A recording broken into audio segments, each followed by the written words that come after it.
You're up first. S&P low volatility ETF is a way to stay invested but dial down the risk. Okay. Liz? Global healthcare.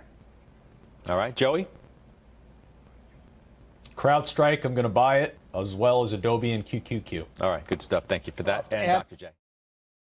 All right. Finally, Liz Young.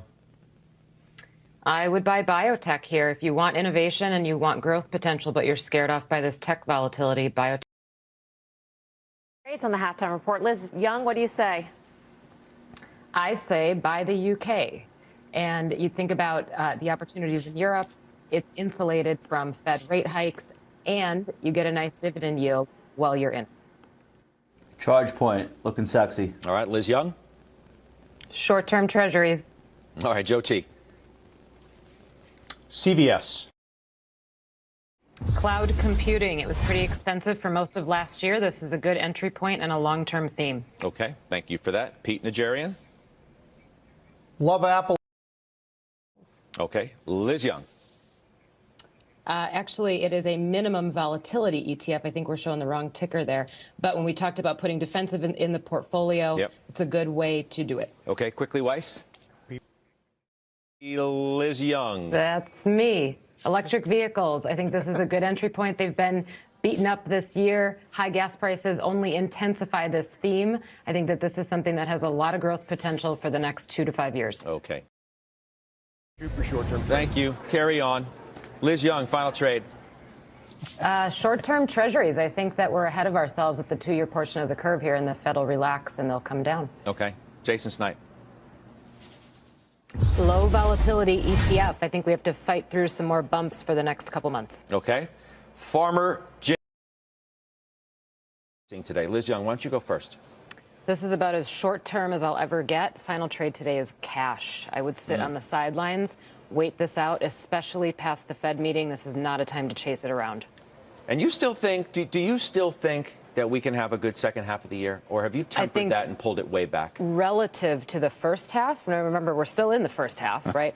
Relative to the first half, we can have a better second half, but it's not going to happen early in the second half. We might need to get through July. Getting punched in the face feels better than getting,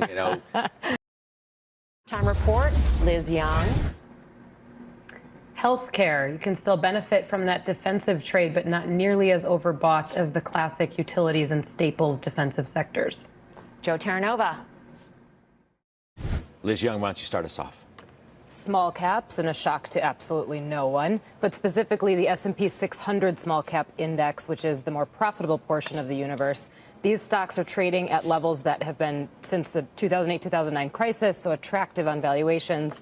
Strong dollar also insulated from that in the small cap space. Okay. Farmer Jim is a little upset. Good friends. Okay. Liz. Consumer discretionary, I think it's the growth sector that leads us back. Time for final trades. Liz Young, let's start with you. I am using communications today. It hasn't come back as much in this rally as some of the other stocks, meaning there wasn't as much multiple expansion. So I think that there could be a nice rally if we see bullish sentiment through the end of the year. Weiss, you're next up. Take it easy.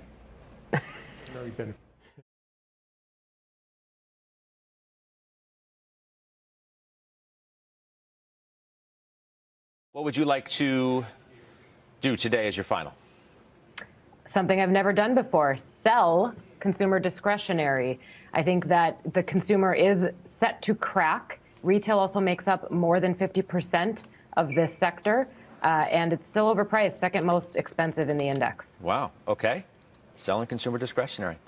Bryn Talkington. A little bit more today. And Liz, I'm happy to be the headliner on your podcast. Take it to me.